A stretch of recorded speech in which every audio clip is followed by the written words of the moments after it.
Buenas tardes, doctores. ¿Están viendo mi pantalla? Claudia, Claudia Morales. Sí, doctora, sí se ve. Hola, buenas tardes, gracias.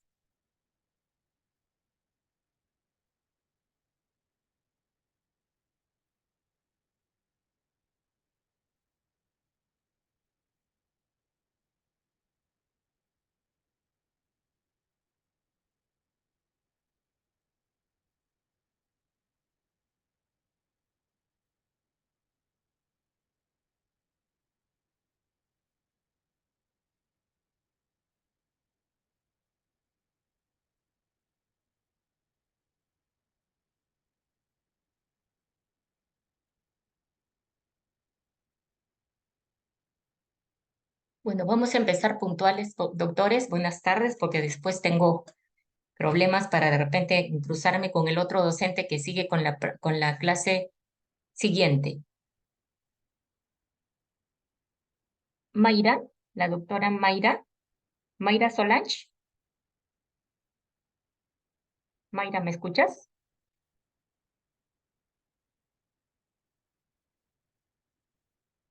¿No estás presente, Mayra? Angie López.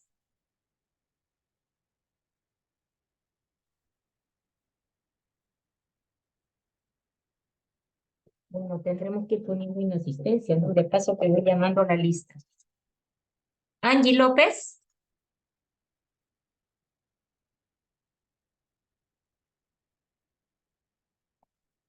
Leonardo Portilla.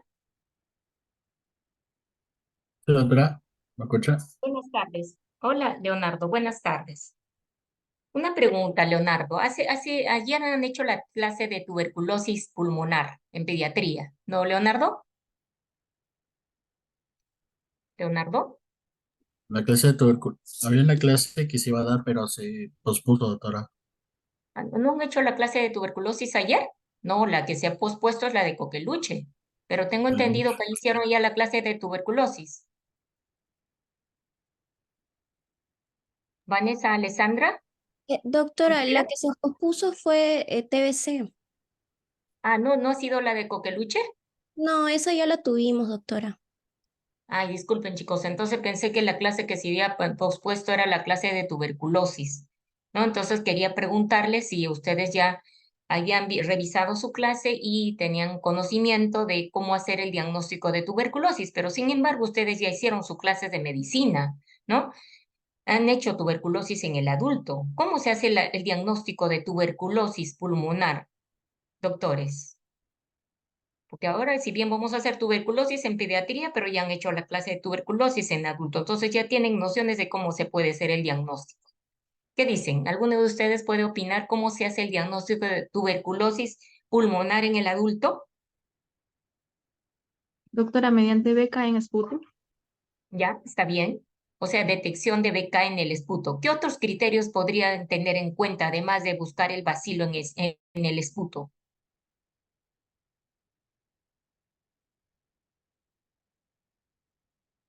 Además de aislar el bacilo, ¿qué otros criterios deberían tener en cuenta? Eduardo Carrión.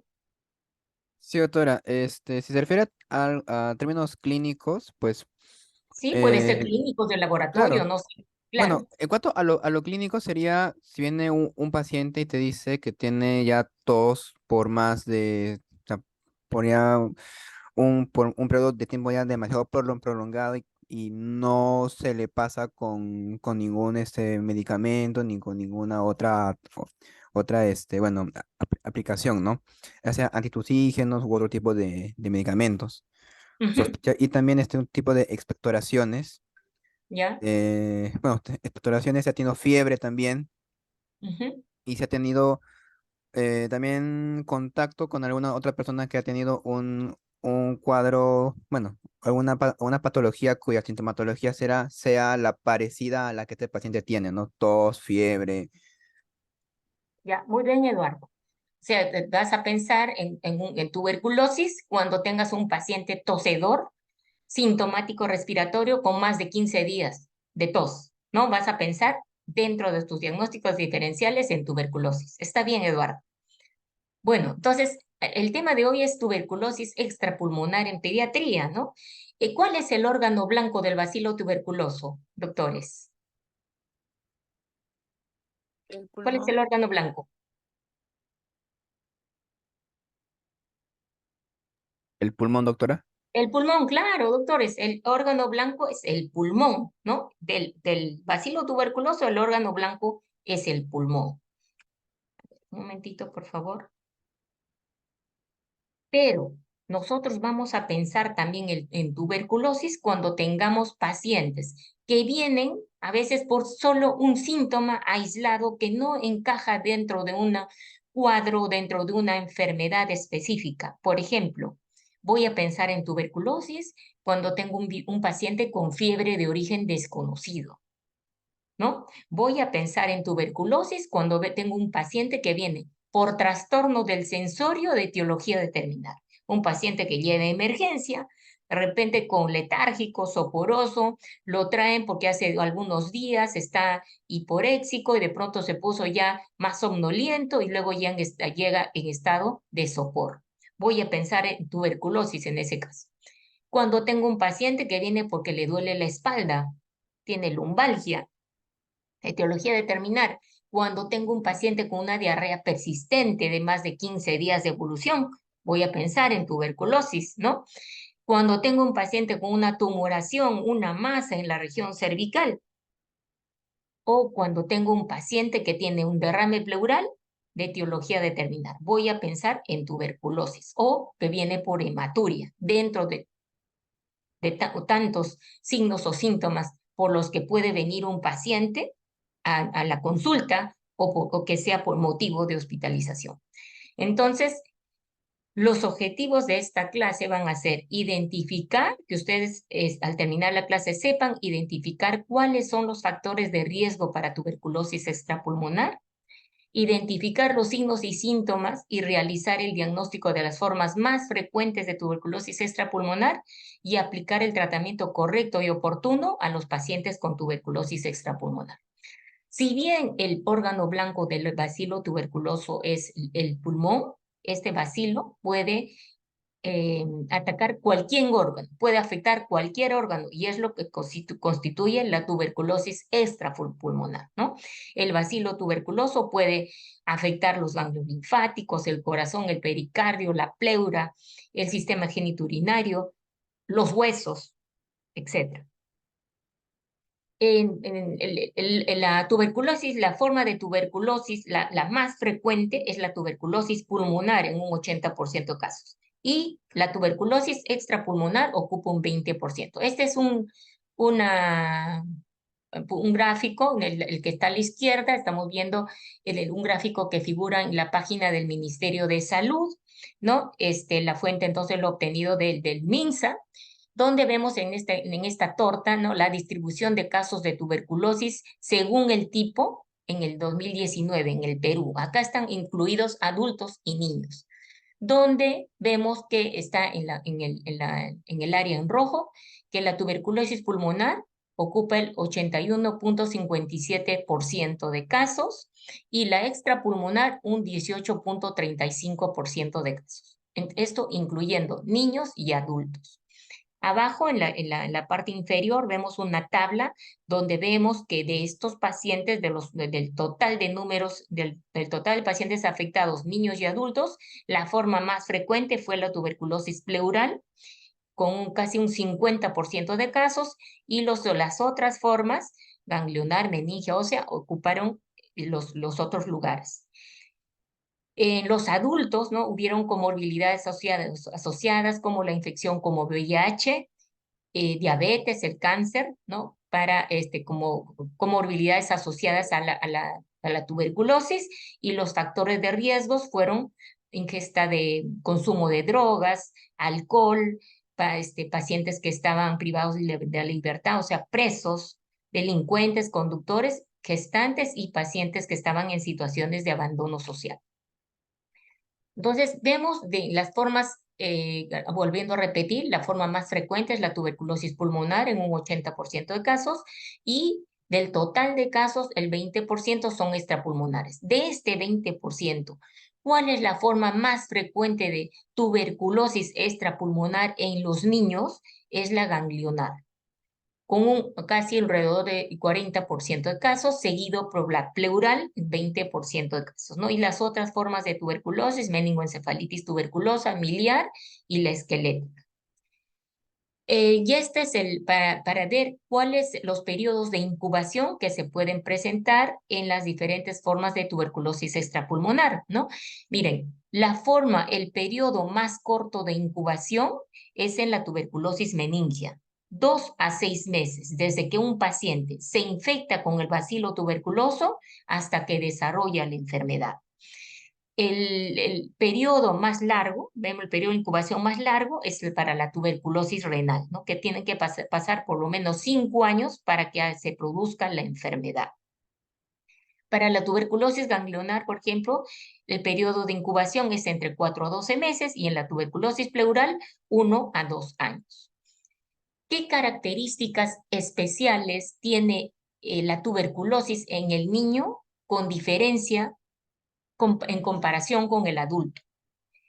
En el niño, cuando tenemos un caso de tuberculosis pediátrica, siempre debemos buscar al caso índice, o sea, al adulto o al adolescente que contagió a ese niño, a ese paciente bacilífero, debemos buscar. Entonces, buscar en la historia clínica, preguntar si hay algún tosedor en la familia que sea adulto o adolescente que ha contagiado a un niño, ¿no? El niño pequeño, el niño menor de 5 años, es difícil que contagie a otro niño pequeño, porque son pausibacilíferos, o sea, eliminan pocos bacilos en el esputo. Por este mismo motivo, ellos generalmente son BK negativos. Por lo tanto, el diagnóstico es más difícil. Es de baja contagiosidad el niño pequeño y el que es altamente vulnerable, el que rápidamente puede hacer las formas diseminadas de la enfermedad, es el niño menor de 2 años, ¿no? Entonces hace formas diseminadas, puede ser las formas extrapulmonares, puede hacer la forma más grave de la tuberculosis, que es la meningoencefalitis tuberculosa. El riesgo de progresión desde infección a enfermedad, o sea, desde que el niño se infecta con el bacilo tuberculoso y luego hace la enfermedad tuberculosa, hace signos y síntomas de tuberculosis, es mayor en el niño menor de 2 años. El riesgo de progresión es de 40 a 50% de casos. A diferencia del niño inmunocompetente y el niño mayor de 5 años, en que el riesgo de progresión de infección a enfermedad solamente es del 5 al 10%. ¿Cuáles son los factores de riesgo para que un niño haga formas extrapulmonares de tuberculosis, ¿no? Ser un niño menor de 5 años, los adolescentes también constituyen una población vulnerable. ¿Por qué? Porque los adolescentes la adolescencia es una etapa especial en que el niño el adolescente tiene un crecimiento rápido, por lo tanto sus requerimientos nutricionales y energéticos son mayores, ¿no? Que si no son proporcionados en la cantidad adecuada, ese niño no está nutricionalmente en estado óptimo, esto entonces puede ocasionar que su tuberculosis latente se reactive, ¿no? Por eso es que los adolescentes hacen las formas secundarias de tuberculosis de reactivación.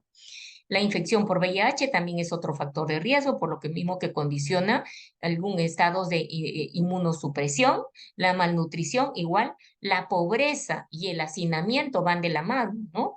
Porque la pobreza condiciona vivir de repente en mala situación, en estado de malnutrición, vivir en condiciones de hacinamiento, lo que favorece la transmisión de la enfermedad entre la familia, ¿no?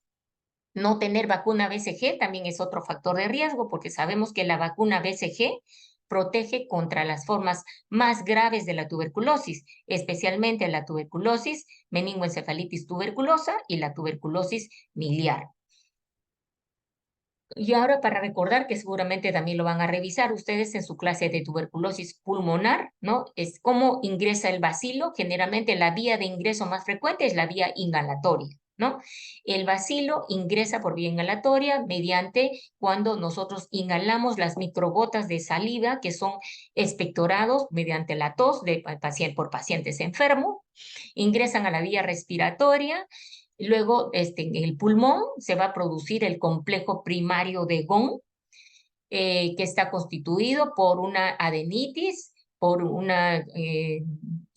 también por el compromiso parenquimal, y este complejo primario de Ghon, ¿cómo evoluciona? Si el estado nutricional del paciente es bueno, su estado inmunológico es bueno, entonces el complejo primario se calcifica. El mismo organismo se encarga de controlar la enfermedad y puede pasar desapercibida.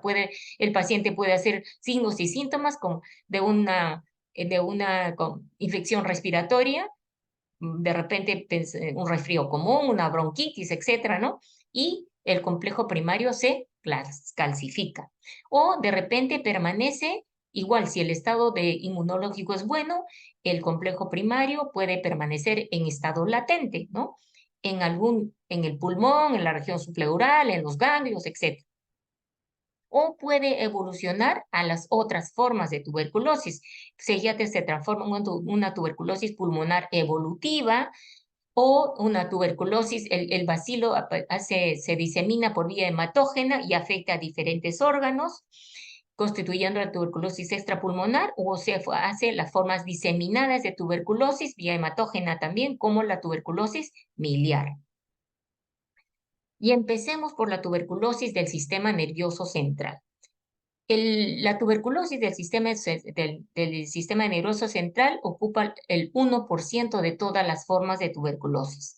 Dentro de esta forma de tuberculosis, la tuberculosis meningia es la más frecuente, 95% de casos, ¿no? Y los tuberculomas ya pues, se pueden desarrollar en el transcurso de una infección, de una enfermedad del sistema nervioso central, o sea, una meningoencefalitis tuberculosa, y los abscesos que pueden constituir una complicación también de una meningoencefalitis tuberculosa.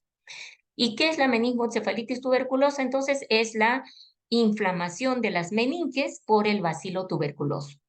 Esta es la causa más común de una meningoencefalitis subaguda. ¿Por qué generalmente esta enfermedad es subaguda? Porque el paciente tiene más de una semana de enfermedad, para diferenciarlo de la meningoencefalitis bacteriana por gérmenes comunes, en que esta es la MEC bacteriana por gérmenes comunes, por neumococo, Haemophilus influenza, por ejemplo, o meningococo, son enfermedades generalmente agudas, en que el paciente viene con menos de una semana de enfermedad, mientras la meningoencefalitis tuberculosa generalmente es subaguda en el 80% de casos.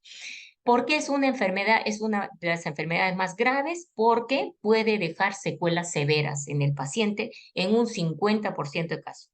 ¿Puede ser una complicación de una tuberculosis miliar? Sí, la tuberculosis miliar es una de las formas de diseminación hematógena, ¿no? Entonces, cuando tenemos un paciente con tuberculosis miliar, deberíamos hacer una punción lumbar para diagnosticar si es que tiene una meningoencefalitis tuberculosa asociada.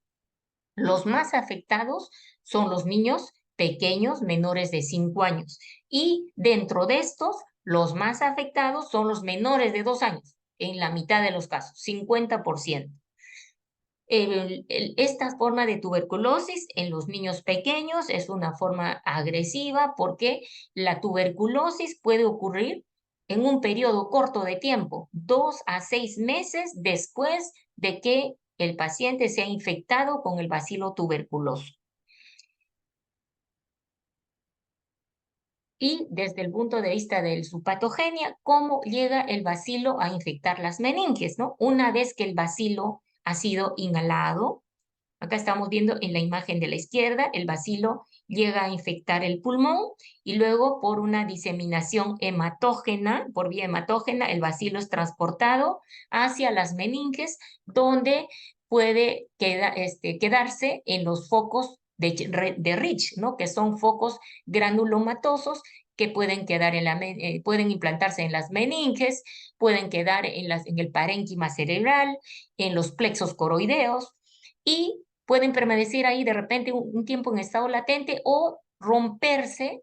Luego los focos de Rich se rompen hacia el espacio subaracnoideo, estamos viendo acá en la imagen de la izquierda, los focos de Rich se abren hacia el espacio subaracnoideo y el bacilo se disemina en todas las meninges y se produce una gran respuesta inflamatoria, ¿no?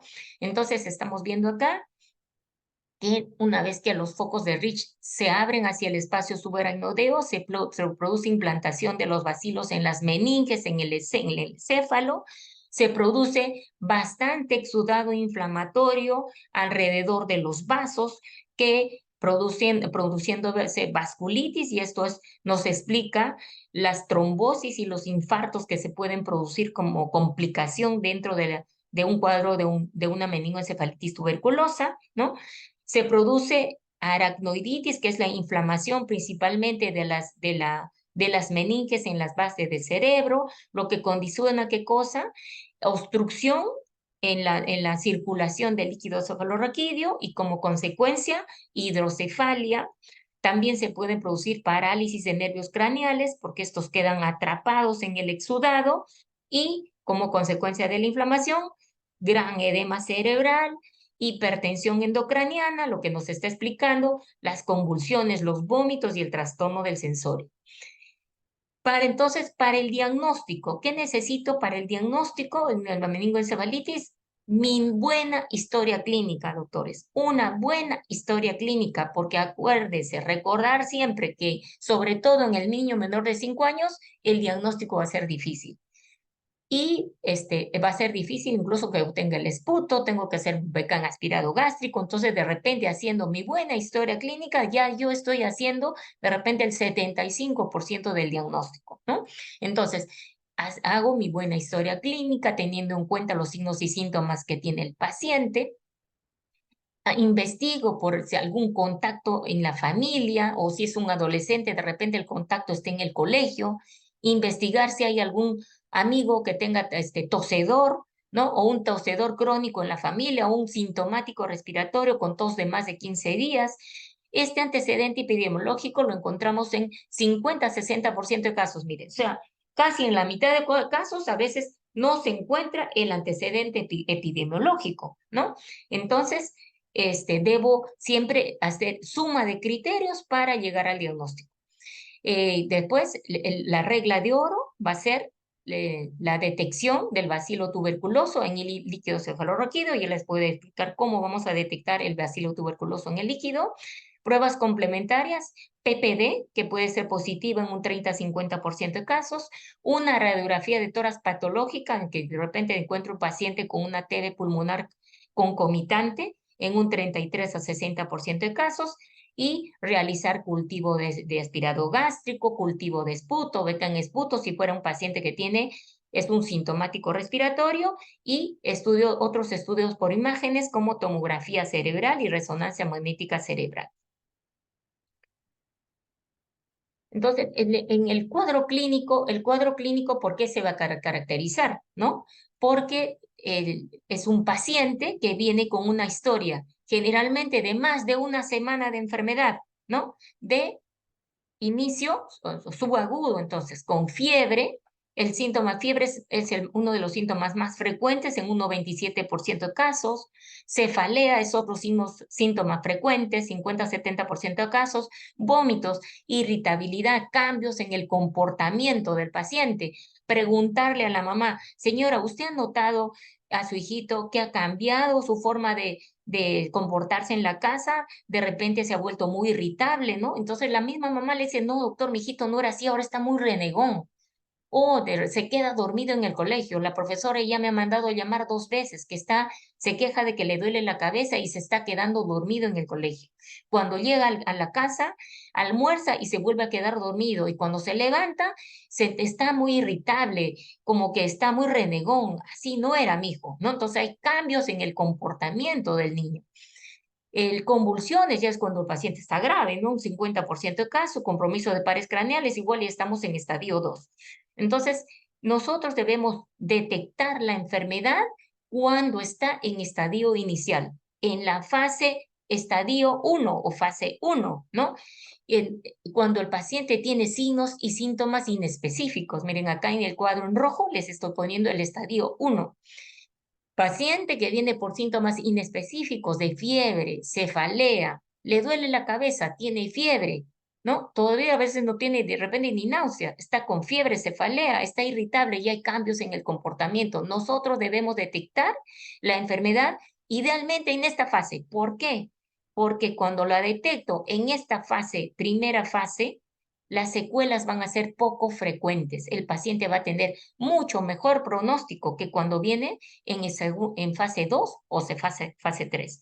En la fase 2 y el paciente ya empieza a tener síntomas de hipertensión endocraniana, vómitos, compromiso del sensorio que va de somnolencia, letargia, confusión, empieza a haber parálisis de pares craneales, ¿no?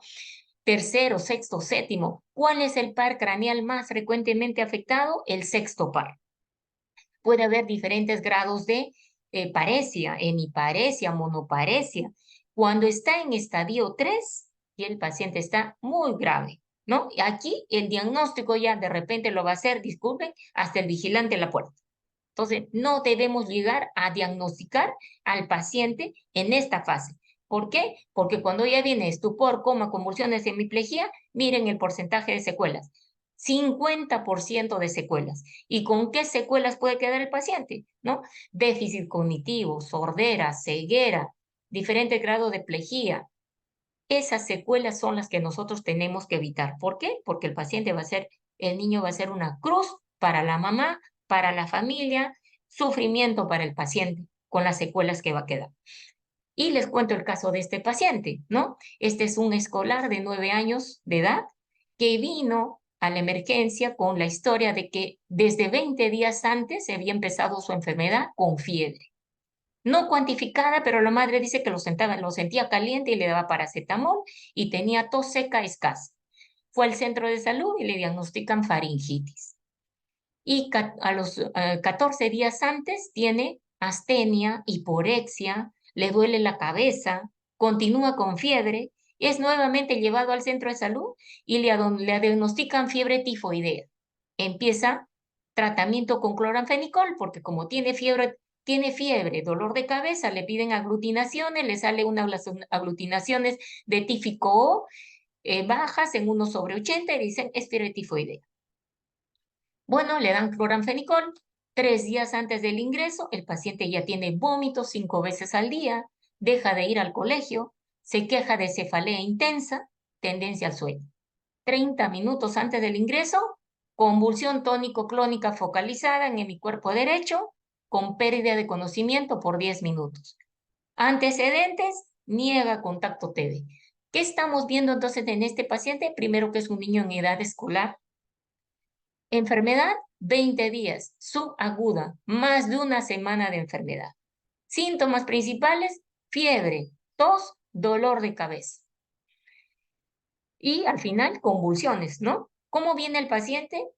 Examen, frecuencia respiratoria 25, cardíaca 85, temperatura 38, presión 94/66, saturando 96%, pesa 25 kilos, letárgico, hidratado, irritable al estímulo, ventila espontáneamente, desconectado con el medio, pupilas isocóricas fotorreactivas con parálisis facial derecha, reflejos osteoendotenosos aumentados con rigidez de nuca, una cruz. Glasgow 10. ¿En qué estadio estaría este paciente, doctores? ¿En qué fase? Estamos con un paciente que tiene parálisis de pares craneales. Si nos vamos al cuadrito para que ustedes se acuerden, ¿en qué fase lo colocaría? ¿Alguien quiere hablar, doctores? Fase 2. Fase 2, ¿no es cierto? Estaríamos en un paciente en fase 2. Entonces, mi diagnóstico probable en este caso diría meningoencefalitis subaguda, a descartar que sea tuberculosa, aunque no tenga contacto TB. Tengo que y empezar el tratamiento ya, ¿no? Y empezar de repente tengo que hacer mi plan de trabajo. Plan de trabajo, no tengo antecedente epidemiológico. ¿Qué debo hacer? Pido una placa de toras, aunque el paciente ya está con tos, ¿no? Placa de toras, ve que han aspirado gástrico, voy a buscar el bacilo. ¿Qué más? Dentro de mi plan va a ser punción lumbar. ¿Para qué? Para hacer líquido, examen de líquido cefalorraquídeo. Si previamente a la punción lumbar hago una tomografía, primero, ¿no? Entonces, luego procedo a hacer la punción lumbar. ¿Para qué? Obtener líquido cefalorraquídeo. Para mandarlo para examen citoquímico, test de ADA. ¿Y para qué? Para buscar el bacilo tuberculoso en el líquido cefalorraquídeo. También como si mi paciente fuera tosedor y estoy pensando que tiene una lesión en el pulmón, también puedo buscar el bacilo en el aspirado gástrico, en el esputo. Estoy detectando ya el BK, ¿no? Entonces, busco el bacilo en el líquido cefalorraquídeo mediante pruebas moleculares que están ahora ya al alcance en algunos hospitales, GeneXpert en el líquido cefalorraquídeo, y el diagnóstico puede ser más rápido porque estoy detectando ADN del bacilo tuberculoso en el líquido cefalorraquídeo. Puedo mandar la muestra para cultivo, hacer un frotis de ese líquido cefalorraquídeo. En el examen citoquímico, ¿por qué se va a caracterizar la meningoencefalitis tuberculosa? Porque va a producirse un exudado a predominio linfocítico, ¿no? Bueno, se ha movido acá el recuadro, pero miren, el meningoencefalitis tuberculosa, ¿cuántas células voy a encontrar? Generalmente menos de 500 células, a predominio de mononucleares, con proteínas elevadas y glucosa baja. Diferencia con la meningoencefalitis bacteriana. En la meningoencefalitis bacteriana voy a encontrar un líquido, también es exudado, pero de predominio de polimorfonucleares, generalmente con más de 1000 células, con proteínas altas y glucosa baja, ¿no? En la meningoencefalitis tuberculosa, al inicio de la enfermedad, en los primeros días, podemos encontrar a veces un líquido con predominio de polimorfonucleares. Entonces, cuando hay duda, repetimos la punción lumbar a las 24 o 48 horas para ver si ha virado y ha cambiado a mononucleares. El test de ADA en líquido cefalorraquídeo es una prueba que puede apoyar el diagnóstico, sin embargo, es inespecífica porque la adenosíndeaminasa se eleva también en otras meningoencefalitis, como en la meningoencefalitis bacteriana. A su vez, también los estudios han demostrado que le otorgan diferentes grados de sensibilidad y especificidad en diferentes estudios. Algunos han demostrado un 89% de sensibilidad y 91% de especificidad, porque también es una prueba que les digo no es inespecífica, que solamente sirve de apoyo, pero no de diagnóstico, porque hasta no hay valores estandarizados, o sea, no hay puntos de corte que me diga, a partir de tal valor yo voy a pensar en meningoencefalitis tuberculosa, ¿no? Algunos dicen valores más de 9 de ADA en líquido cefalorraquídeo, otros están dando valores mayor de 10. Entonces, por eso le digo, no hay valores estandarizados para el test de ADA. Entonces, el diagnóstico definitivo me lo va a hacer el hallazgo del bacilo tuberculoso en líquido cefalorraquídeo. ¿Y cómo puedo detectar el bacilo en el líquido? Mediante el cultivo, ¿no? Obtengo la muestra y lo mando a cultivar. La desventaja del cultivo es que el resultado demora mucho tiempo, 2 a 8 semanas, que voy a esperar el resultado si es que voy positivo, ¿no? Por esto mismo, si ustedes tienen la fuerte sospecha de que el paciente tiene una meningoencefalitis tuberculosa, no esperar, doctores, no esperar. Empiecen tratamiento, mandan las muestras y esperan el resultado, no al revés, no que voy a esperar el resultado para esperar el tratamiento, ¿no? ¿Qué más puedo hacer? Mandar a frotis, es el líquido cefalorraquídeo, para hacer la coloración, ¿no? Y buscar el bacilo allí.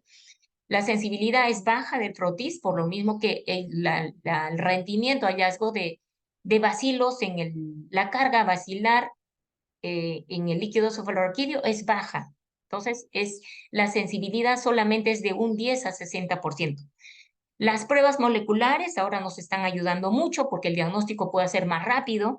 GeneXpert en líquido cefalorraquídeo, que nos está permitiendo detectar por reacción en cadena de polimerasa ADN del bacilo, y a su vez también nos permite detectar resistencias. del bacilo tuberculoso a la rifampicina y el resultado está saliendo mucho más rápido. 1 a 2 días ya tenemos el resultado y por lo tanto ya podemos estar empezando tratamiento con este resultado. Sin embargo, un test de GeneXpert negativo no me excluye que mi paciente no tenga meningoencefalitis tuberculosa. Si yo tengo la sospecha, sigo el tratamiento, doctores, no debo descontinuar. Entonces, el GeneXpert va de la mano con el cultivo, no lo sustituye. Ya, doctores, entonces tomo muestra para cultivo del SR y a su vez hago el GeneXpert. Diagnóstico por imágenes me puede ser de ayuda a realizar una tomografía cerebral, resonancia magnética cerebral. ¿Para qué? Para de repente ya diagnosticar otras complicaciones asociadas o para buscar hallazgos de inflamación de las meninges, sobre todo en la base del cerebro, que es la aracnoiditis, ¿no? Esos no son los hallazgos que puedo yo encontrar en las imágenes de resonancia magnética cerebral y en la tomografía. La resonancia magnética me permite visualizar mejor la aracnoides, me permite un mayor realce de las meninges y puedo visualizar mejor si el paciente tiene o no aracnoiditis. La hidrocefalia es el hallazgo más frecuente en las tomografías o en las resonancias. Es la complicación y el tipo de hidrocefalia más frecuente es la de tipo comunicante, que se presenta en un 80% de casos dentro de las hidrocefálicas, ¿no? Otros hallazgos a encontrar dentro de las tomografías cerebrales y las resonancias son los infartos cerebrales que se produce como consecuencia de la obstrucción de los vasos sanguíneos cerebrales por exudado, los tuberculomas cerebrales, que ahorita les voy a mostrar qué son los tuberculomas cerebrales, y la resonancia magnética cerebral me permite detectar también lesiones en tronco cerebral o en la médula. Radiografía de tórax, pedirlo también como parte del estudio en los pacientes con meningoencefalitis tuberculosa, porque podemos encontrar radiografías de tórax patológicas en un 33 a 60% de casos, ¿no? Podemos ver ya una radiografía donde estamos observando adenopatías ciliares o mediastínicas, infiltrados pulmonares, o de repente estamos diagnosticando una tuberculosis miliar.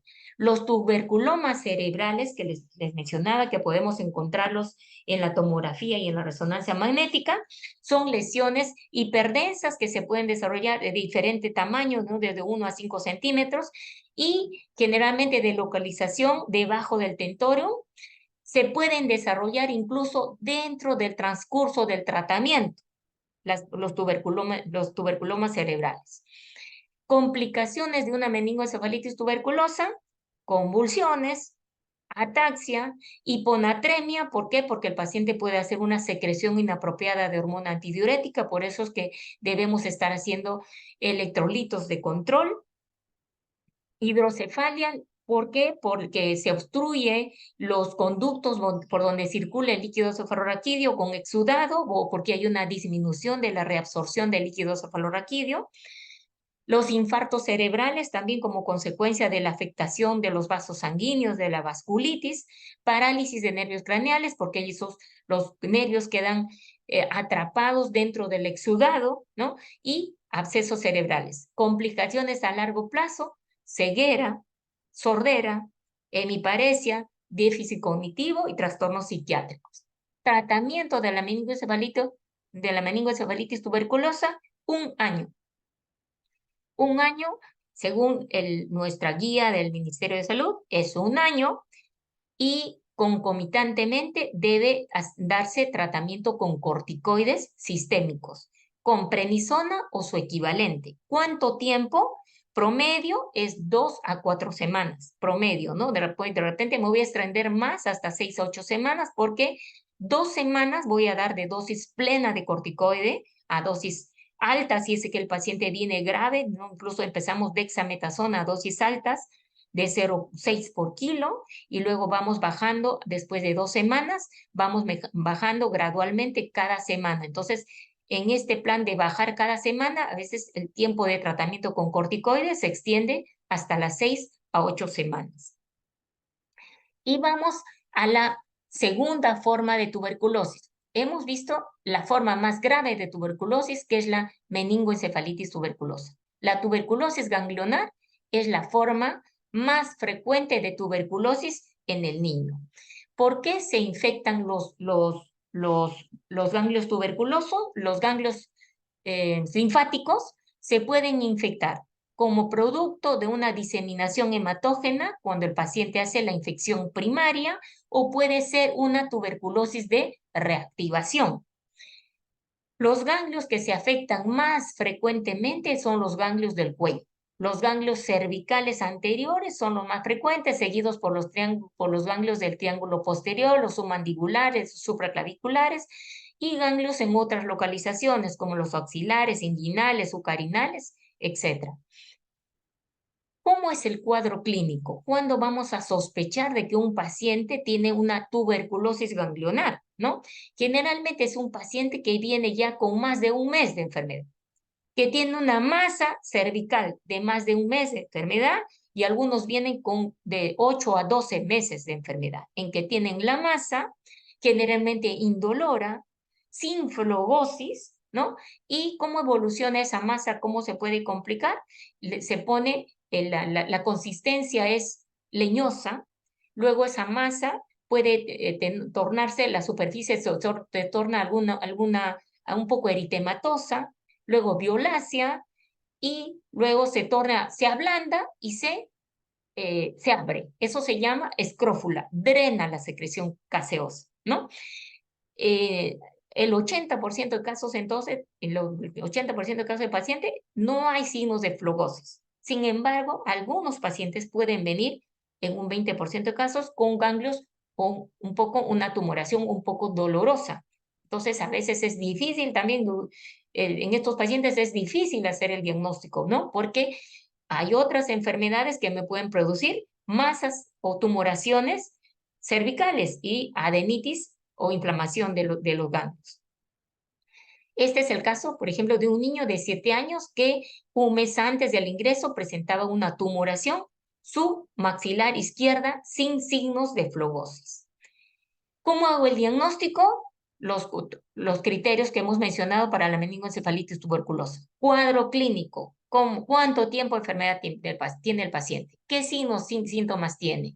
Además de tener una masa cervical o de repente una masa en la ingle, una masa axilar, el paciente puede tener otros signos o síntomas sistémicos, como por ejemplo, ha disminuido de peso, tiene sudoración nocturna, tiene hiporexia, ¿no? Entonces, esos son otros síntomas que puede tener el paciente. También tiene tos, es un paciente tosedor o es un paciente sintomático respiratorio. Buscar el antecedente epidemiológico siempre, tomar una placa de tórax como parte del estudio, aplicar el PPD, ¿no? Un PPD positivo, sabemos que es mayor de 10 milímetros, y la regla de oro va a ser detección del BK en el tejido ganglionar.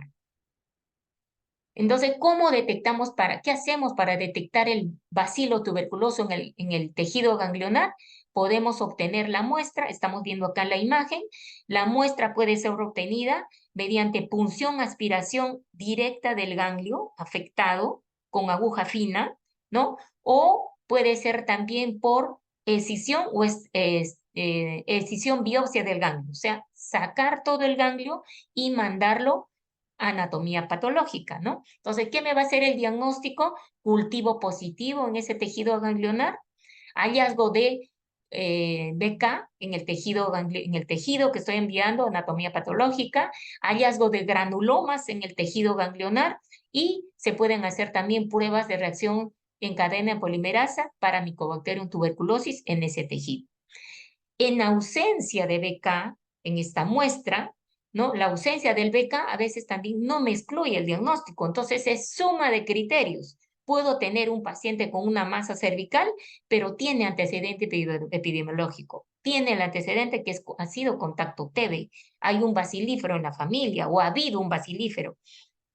Solicito una placa de tórax, ¿no? De repente es anormal en 20-40% de casos. Pido un PPD. Si tiene tos, pido un BK en esputo, mando a analizar el esputo o BK en aspirado gástrico. ¿Puedo recurrir a estudio por imágenes? Sí, la ecografía de la región afectada, del ganglio afectado, puede demostrarnos de repente que ahí hay necrosis quística en el ganglio. La tomografía y la resonancia magnética más nos pueden ayudar para la localización, identificación de los ganglios afectados y a qué nivel va a ser la biopsia, ¿no? Y estamos mostrando en esta imagen la tomografía de un paciente que tenía una masa en la región supraclavicular, ¿no? Y estamos viendo acá a la izquierda, donde está señalando la flecha, una imagen redondeada con sus bordes bien definidos, ¿no? Y un centro hipodenso, ¿no? Esto es la posibilidad es de que se trate de una adenitis tuberculosa. El diagnóstico diferencial lo voy a hacer con otras enfermedades que me pueden producir también agrandamiento de ganglios, como por ejemplo la enfermedad por arañazo de gato. En la enfermedad por arañazo de gato también puedo tener un paciente que viene por una masa en la axila, una masa en la ingle, dependiendo de dónde haya sido el arañazo. En los niños, más frecuentemente el arañazo es en los brazos o en las manitos, ¿no? Entonces, por eso es que las masas los podemos encontrar en los ganglios epitrocleares, en la región axilar o en la región cervical, que esta masa o este ganglio agrandado la característica es muy parecida a la de adenitis tuberculosa. Pero ¿qué nos puede apoyar el diagnóstico? Que no hay contacto epidemiológico, que en la casa hay gatos, que el niño juega con el gatito, que hay un gatito pequeño que es el que más transmite la enfermedad, y puedo dar tratamiento con macrólidos y de repente hay respuesta al tratamiento y eso me va a estar apoyando mi diagnóstico. En la toxoplasmosis también hay agrandamiento de ganglios y no solamente de un ganglio, ¿no? Y hay agrandamiento de repente en varias cadenas, no solo las cervicales, sino también axilares, inguinales. En los linfomas hay otros síntomas constitucionales, no solamente hay masa o conglomerado ganglionar, sino es un paciente que de repente tiene un síndrome consuntivo asociado, ha bajado de peso, tiene anemia. Las micosis también están dentro de nuestros diagnósticos diferenciales o la sarcoidosis. Las adenitis bacterianas, ¿cómo las diferenciamos de las adenitis tuberculosas? En que las adenitis bacterianas, o sea, inflamación del ganglio por una bacteria, en el cuello, le encuentro ahí una masa, pero dolorosa, con una superficie eritematosa, con signos de flogosis, ¿no? Hay calor, rubor y dolor en esa adenitis, a diferencia del ganglio tuberculoso, que generalmente es indolora y sin signos de flogosis. Y también diferenciar de masas cervicales de origen congénito, como por ejemplo los quistes de conducto tirogloso. Entonces, habrá que preguntarle a la mamá desde cuándo tiene la masa, que de repente ya lo tiene desde que el niño ha nacido, ¿no? O de repente desde poco antes de los 3 meses. Tratamiento de la tuberculosis ganglionar, 6 meses. Y vamos a la otra forma de tuberculosis, que es la tuberculosis pleural. La tuberculosis pleural en los niños pequeños menores de 5 años puede desarrollarse en el transcurso o en el contexto de una infección primaria. O sea, una vez que el niño se infecta con el bacilo tuberculoso, inhala el bacilo tuberculoso e inmediatamente hace el complejo de Ghon, que no es localizado, el organismo no lo bloquea, no lo controla y se enferma la pleura, se enferma el pulmón. En los adolescentes, la tuberculosis pleural más bien es una enfermedad de reactivación, o sea, una forma secundaria de tuberculosis. ¿Cómo se infecta la pleura? ¿Cómo llega el bacilo a infectar la pleura? Luego, si es producto de una enfermedad primaria por vía hematógena, el bacilo se llega a la pleura y la infecta y se produce el fenómeno, la respuesta inflamatoria. También puede ser la pleura, puede infectarse por continuidad con una lesión pulmonar tuberculosa, ¿no? O sea, una neumonía tuberculosa. También puede ser consecuencia de la rotura de un ganglio en el espacio pleural o por la ruptura de focos subpleurales que han quedado en estado latente y que luego se rompen al espacio pleural, desencadenando una reacción de hipersensibilidad, una respuesta inflamatoria y efusión pleural. Diagnóstico, cuadro clínico, signos y síntomas que presenta el paciente, el antecedente epidemiológico, placa de tórax, PPD, detección de BK. O sea, ¿qué criterios estoy aplicando? Criterio clínico, criterio epidemiológico, criterio radiológico, criterio inmunológico, PPD, criterio microbiológico, BK en esputo, ¿no? Y el microbiológico, que la regla de oro sería detección de BK en el líquido pleural, en el tejido pleural o en el esputo. Les pongo como ejemplo el caso de un escolar, un niño varón de 13 años que vino a la emergencia con tiempo de enfermedad de 3 semanas, que presentaba fiebre, tos seca y hace 3 días tiene dolor torácico tipo hincada. El niño dice, cada vez que respiro hondo me da una hincada, me duele, es el dolor pleurítico, ¿no? En el tórax. Al examen tiene una frecuencia respiratoria 25, saturación 95%, en el aparato respiratorio, murmullo vesicular y vibraciones vocales abolidas en la base izquierda.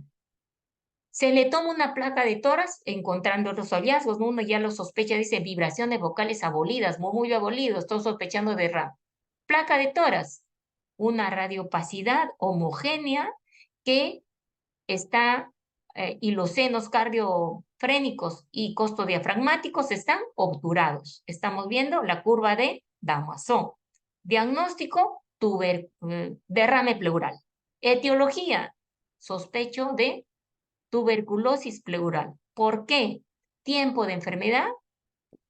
Acá es subagudo, pero la pleura también puede ser, la tuberculosis pleural también puede ser aguda. Pero miren la característica en este paciente, doctores.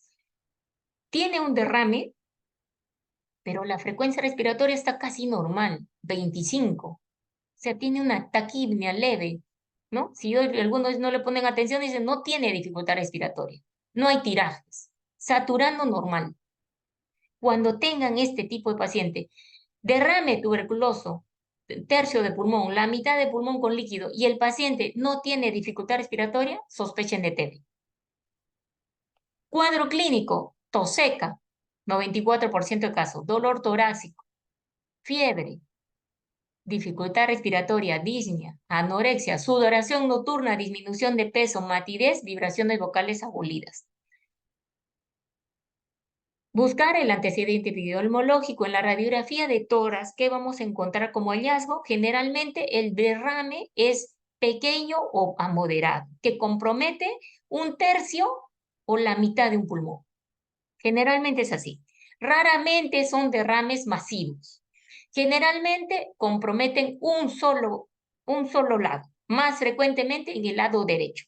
Bilaterales, menos frecuentes, solamente en un 5% de casos. ¿Puede haber tuberculosis pulmonar concomitante? Sí, en la mitad de los casos. O sea, estaría diagnosticando si hay compromiso parenquimal y además de la pleura, estuviera diagnosticando tuberculosis pleuroparenquimal.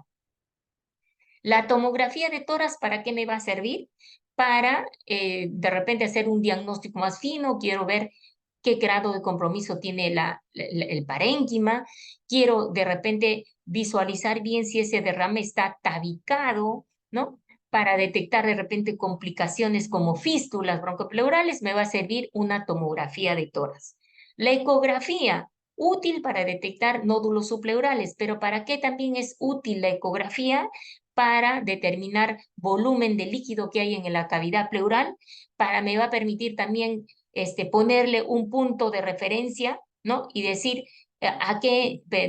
al radiólogo que marque a qué nivel puedo entrar con la aguja para realizar mi toracocentesis, ¿no? Entonces, la ecografía me sirve de guía para la toracocentesis. El PPD es otro método, otra forma de ayuda diagnóstica, poner el PPD que es positivo en un 90% de casos. El examen citoquímico del líquido pleural, tengo entonces un paciente con sospecha de tuberculosis, debo estudiar ese líquido, ¿no? Hacer la toracocentesis y la característica, este líquido se va a caracterizar, ¿por qué? Porque es un exudado a predominio linfocítico, o sea, a predominio de mononucleares. ¿Cuántas células? Entre 1000 y 6000. La glucosa entre 60 a 100, con proteínas más de 3 gramos por decilitro, por eso es un exudado. El test de ADA, ¿cuándo se considera positivo? Cuando el test de ADA es más de 40 unidades por litro y deshidrogenasa láctica elevada, 500 unidades internacionales por litro.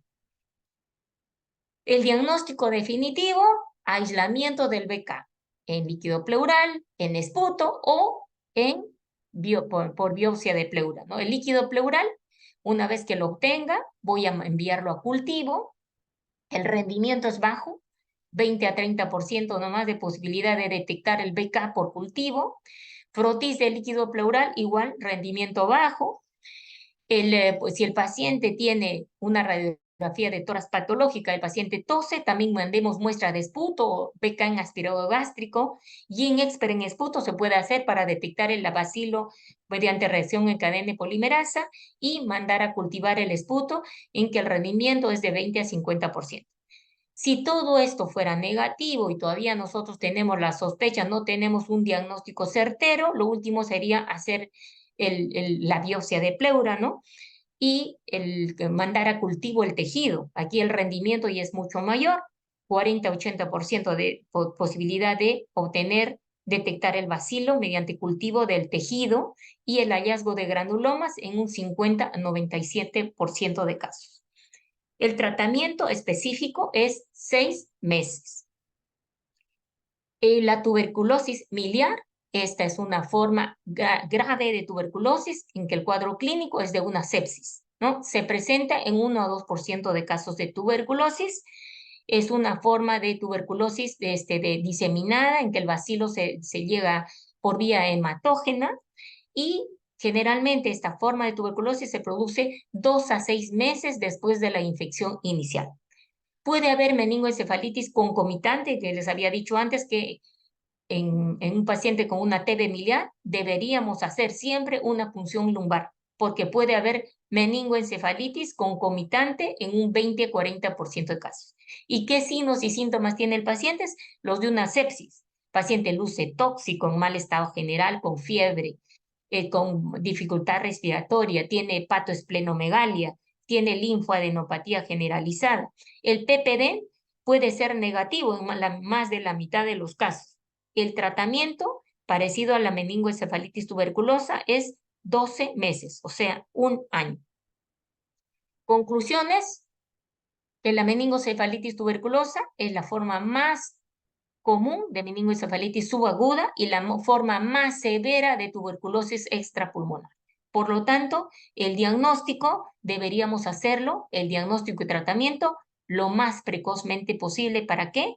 Para evitar las secuelas, ¿no? O que el niño quede con la menor cantidad de secuelas posible. Cuanto más precozmente hagamos el diagnóstico, entonces será menor la posibilidad de secuelas neurológicas. La tuberculosis ganglionar es la forma más frecuente de tuberculosis extrapulmonar. ¿Y cuáles son los ganglios más frecuentemente afectados? Los ganglios cervicales son los más frecuentemente afectados. La tuberculosis pleural puede ser producto de una enfermedad primaria, o sea, cuando el niño hace la infección, se infecta inicialmente con el bacilo y se produce la diseminación hematógena, se infecta la pleura, se infecta el pulmón, o puede ser una enfermedad de reactivación, generalmente ya en el adolescente. Muchas gracias, doctores, por su atención. ¿Alguna pregunta?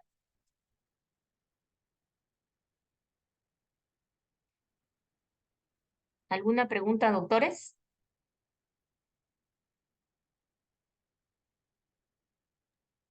No, doctora, me No, parece doctora que todo Carlota. está claro. Ya. Doctores, no sé si alcancen a poner la asistencia, les voy a poner en el chat. ¿O está el delegado? ¿Delegado o delegada?